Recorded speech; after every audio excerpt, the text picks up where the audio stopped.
زندگی میں یہ اہم نہیں کہ آپ کتنے امیر، کتنے مشہور اور کتنے خوبصورت ہیں، بلکہ اہم یہ ہے کہ آپ کتنے اصل، کتنے سچے، عاجز اور مہربان ہیں۔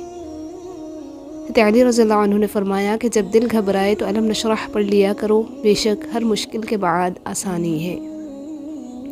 اگر چینی اور نمک کو مکس کر کے چونٹیوں کے آگے ڈالا جائے تو وہ چینی لے لیں گی اور نمک کو چھوڑ دیں گی۔ اسی طرح دنیا میں ہر طرح کے لوگ ہیں، آپ اپنے لیے وہی چنیں جو آپ کی زندگی کو خوبصورت اور سویٹ بنا دے۔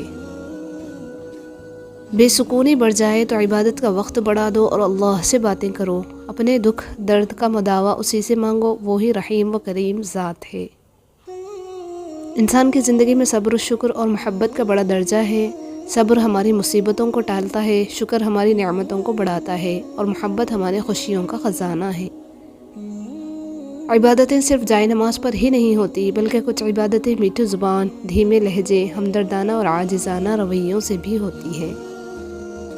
آپ کے ارد گرد کوئی مجبور، پریشان حال یا مصیبت زدہ ہے تو مت سمجھے کہ یہ اس کی آزمائش ہے، یہ آپ کی بھی آزمائش ہے۔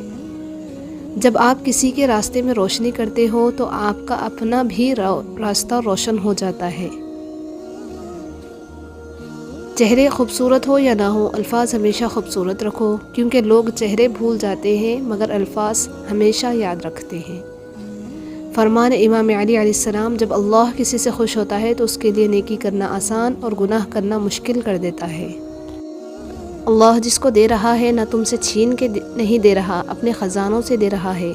حسد مت کرو، خوش رہو، خوشیاں بانٹو۔ اللہ کے معاملے میں اتنا نہ سوچا کرو، آنکھیں بند کر کے یقین کر لیا کرو، کیونکہ یہ معجزوں کا راستہ ہے۔ رحم، احساس، خلوص، سادگی، یہ بھی اللہ کی طرف سے نعمتیں ہیں۔ اللہ آنکھوں کی سطح گیلی نہیں رہنے دیتا، وہ جب ہنسانے پہ آتا ہے تو اسے ایسے ہنساتا ہے کہ اشک رشک میں پڑ جاتے ہیں۔ حضرت علی رضی اللہ عنہ نے فرمایا کہ بے شک مشکل کے ساتھ آسانی ہے، مشکل وقت پر صبر کرنا اور بہتر وقت پر شکر کرنا ہی مومن کی پہچان ہے۔ کسی کی مدد کرتے وقت اس کے چہرے کی جانب مت دیکھو، ہو سکتا ہے کہ اس کی شرمندہ آنکھیں تمہارے دل میں غرور کا بیج بو دیں۔ کبھی بھی کسی کو نیچی نظر سے مت دیکھو، کیونکہ تمہاری جو حیثیت ہے یہ تمہاری قابلیت نہیں بلکہ اللہ کا تم پہ کرم ہے۔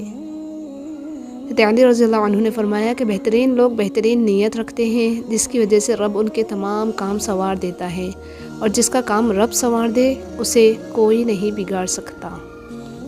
جس کی طلب ہو اسے بانٹنے لگ جاؤ، پھر چاہے وہ رزق ہو، سکون ہو، عزت ہو، محبت ہو یا پھر